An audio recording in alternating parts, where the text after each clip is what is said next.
Eu sou a professora Marília Pimentel, doutora em Linguística, e hoje nós vamos começar as aulas de literatura infanto-juvenil. Posteriormente, em uma outra aula, faremos uma exposição de como a disciplina vai ser trabalhada durante os dias de aula, o sistema de avaliação, a bibliografia. Hoje, especificamente, trabalharemos o que distingue a literatura infantil de livros para criança. Nós temos uma infinidade de livros escritos para criança, mas nem todos esses livros são de literatura. Literatura infantil é uma denominação, ou infanto-juvenil, é uma denominação que vem da palavra literatura de um modo geral enquanto arte.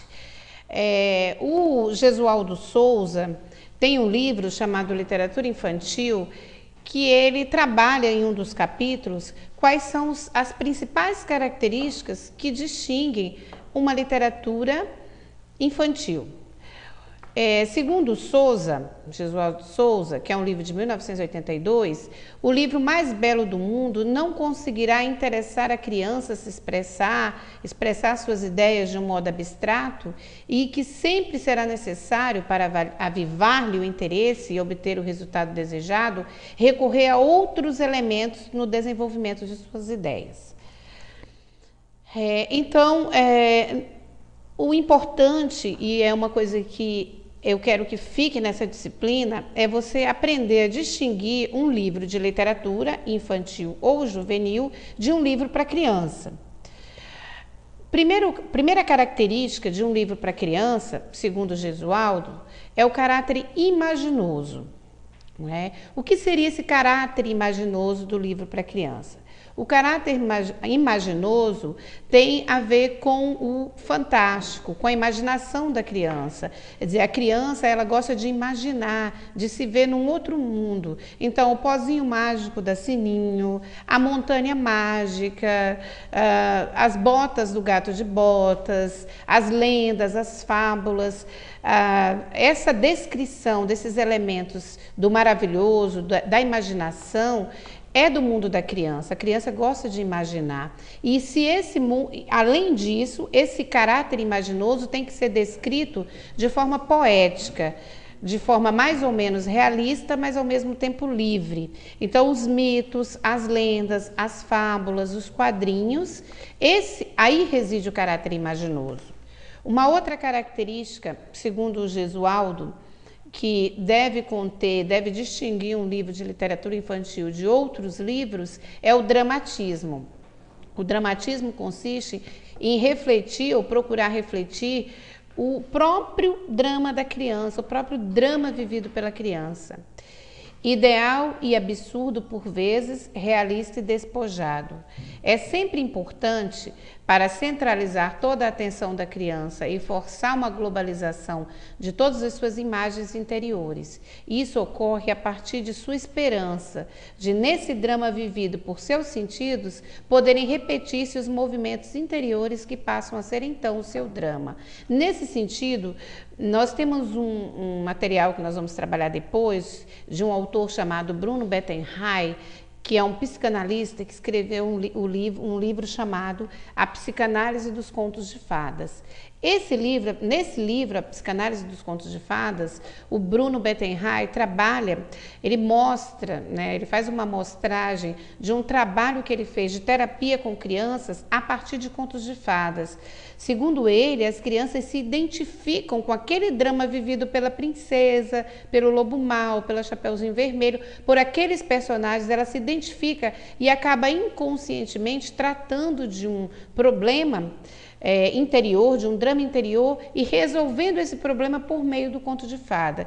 Então, esse dramatismo que o Jesualdo trabalha, que é um trabalho diferente do psicanalista, mas esse dramatismo, ele vai ao encontro desse trabalho do Bruno Bettenheim. Porque o que é esse dramatismo? É um texto em que a criança possa se identificar de alguma forma, metaforicamente, com um dos dramas interiores que ela vive. Uma outra característica que distingue a literatura infantil de outros livros é a técnica do desenvolvimento. Ou seja, é o modo como o autor desenvolve a história, os acontecimentos, né? Principalmente ante a avidez do leitor. É a sobriedade com que o autor distribui os pormenores imprescindíveis, reais ou ilusórios, mas que não deixam dúvidas nem criam confusões no desenvolvimento do assunto. É a maneira pela qual se vão pré-anunciando as cenas subsequentes, ou seja, é o modo como ele desenvolve a narrativa, de um modo a prender o leitor, de um modo a prender a atenção da criança. Então, não é escrever para criança, não é escrever de qualquer jeito, tem toda uma técnica que envolve essa forma de escrever que prenda a atenção. Uma outra característica que distingue a literatura infantil de outros textos é a linguagem.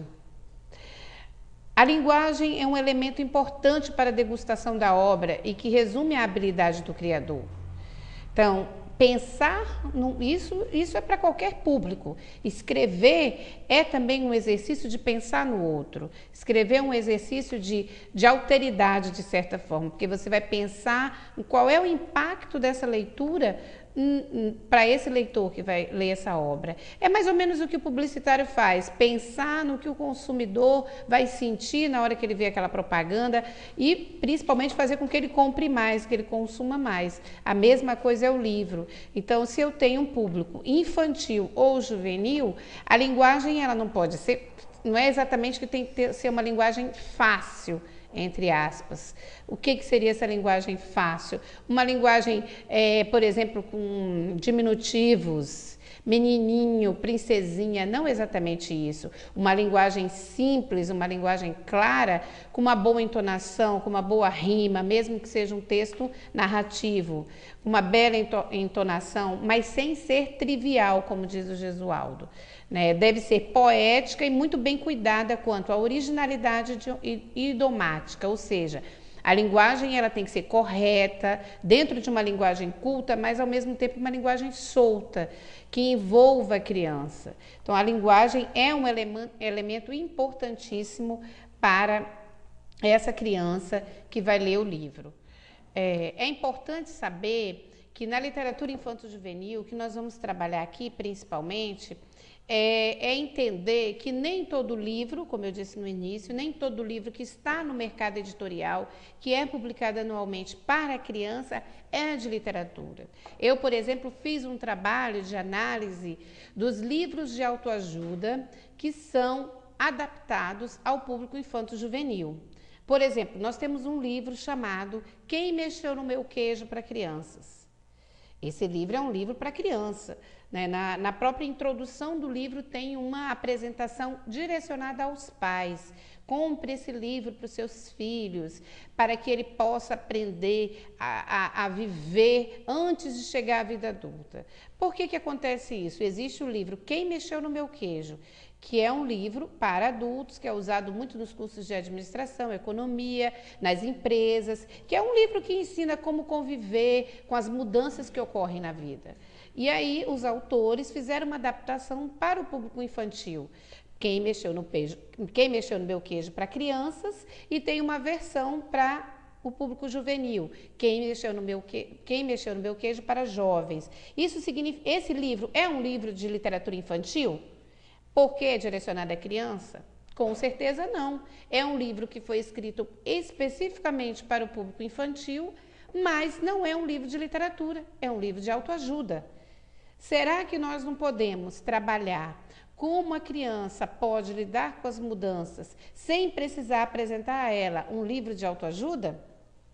Quer dizer, não há livros de literatura infantil ou infanto-juvenil que trabalhem elementos, e aí a gente retoma o que disse o Gesualdo sobre o dramatismo que deve ter o livro de literatura infantil. Então nós temos belíssimas obras de literatura infantil que trabalham com a questão da diferença, das mudanças que podem ocorrer na vida, que não necessariamente precisam ser um livro de autoajuda.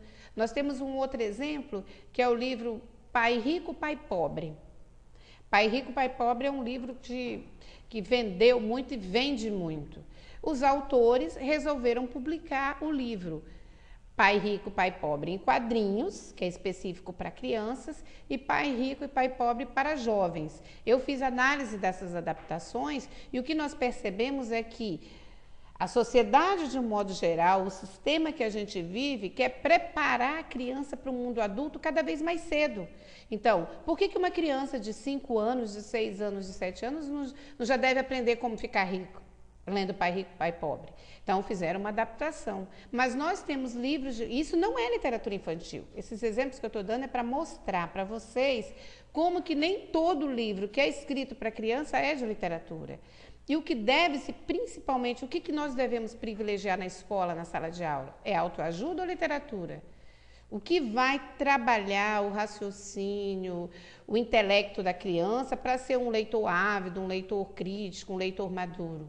É a literatura, com certeza, e não a autoajuda. Então, é interessante nessa primeira aula que fique bem claro que a perspectiva que nós vamos trabalhar durante a disciplina é a perspectiva do livro literário e não do livro para criança que não seja literário. Mas é claro que nós vamos fazer essas comparações, tentar mostrar para vocês quais são as características nesses livros que fazem com que ele seja literatura infantil ou livro para criança. E como é que deve se pautar a escolha desse material para trabalhar em sala de aula por parte do professor. A principal ideia que eu quero deixar aqui para vocês durante esse curso é mostrar que o professor deve privilegiar a leitura do literário na sala de aula e instrumentalizar vocês a usar, então, essa literatura, como usar, como trabalhar isso, para depois produzir textos, para trabalhar a imaginação da criança, para trabalhar a criatividade. A ideia, então, é trabalhar com a literatura infantil. Vamos agora observar um exemplo do que nós discutimos. Temos aqui uma história de literatura infantil, Uma Joaninha Diferente, de Regina Célia Mello. Era uma vez uma Joaninha que nasceu sem bolinhas. Por isso, ela era diferente. As outras Joaninhas não davam bola para ela. Cada qual com suas bolinhas viviam dizendo que ela não era uma Joaninha. A Joaninha ficava triste, pensando nas bolinhas e no que poderia fazer. Comprar uma capa de bolinhas? Ou quem sabe ir embora para longe, muito longe dali? Ela pensava e pensava. Sabia que não seriam as bolinhas que iriam dizer se ela era uma Joaninha verdadeira ou não. Mas as outras Joaninhas não pensavam assim. Então, ela resolveu não dar mais importância ao que as outras Joaninhas pensavam e continuou sua vida de Joaninha sem bolinhas. Até que um dia, as Joaninhas reunidas resolveram expulsar do jardim aquela que para elas não era uma Joaninha.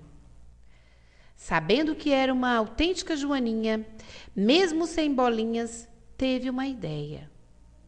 Contou tudo para o Besouro Preto, que é parente distante das Joaninhas. Decidiram ir à casa do Pássaro Pintor e contaram a ele o que estava acontecendo. O Pássaro Pintor, então, teve uma ideia. Pintou com capricho o besouro, que ficou parecendo uma Joaninha de verdade. E lá se foram os dois para o jardim, a Joaninha sem bolinhas e o besouro disfarçado. No jardim, ninguém percebeu a diferença. E com festa, receberam a nova Joaninha. Quem é a verdadeira Joaninha? Bem, como nós vimos aí, essa história da Joaninha Diferente, ela tem uma temática por trás, quer dizer, ela tem várias, a questão da diferença, de trabalhar com a diferença, de repente uma escola que está tendo problema com bullying, não exatamente que você vai levar a história da Joaninha Diferente e dizer, olha, nós vamos trabalhar hoje sobre bullying, hoje nós vamos trabalhar sobre as diferenças. Não, você coloca a história, conta a história, e as próprias crianças vão se identificar ou não com isso. De repente, alguma criança pode não interpretar dessa forma, mas não importa. O importante é você introduzindo as histórias e trabalhando as temáticas para que ela absorva isso inconscientemente. A Regina Célia Mello, que é a autora desse livro, como vocês estão vendo aí, publicou outras obras, como Uma Taça Sem Graça, Sapato Trocado, Sorriso Dobrado, Poemas e Cores, que também são belíssimas obras. Ela é mineira, né, mas morou em Brasília há muito tempo, e trabalhou no Uniceub, que é um instituto, uma universidade grande em Brasília, e também estudou artes plásticas na UNB. Especializou-se em literatura brasileira e também em educação especial. Sua principal área de atuação, a qual se dedica há mais de 20 anos. Sua grande alegria é ver crianças apaixonadas por livro.